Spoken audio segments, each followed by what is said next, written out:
Kamusta sa lahat mga kaibigan? Ngayon, ipapakita ko kung paano hanapin ang Petsa ng paglikha ng iyong Facebook account. Pumunta sa Facebook, i-click ang iyong account, tapos i-click ang Settings at Privacy. Sunod ang Settings. I-click ang Account Center. I-click ang iyong impormasyon at pag-access. I-click ang Export Your Information. I-export ang iyong impormasyon. Gumawa ng export sa device. Dito, piliin natin ang all time. I-click ang Save at pagkatapos, i-click ang Create Start Export.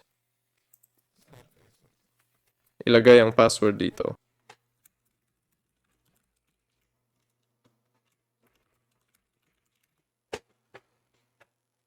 Pagkatapos, ang export ay magiging handa at makikita mo ang unang petsa ng paglikha ng iyong account.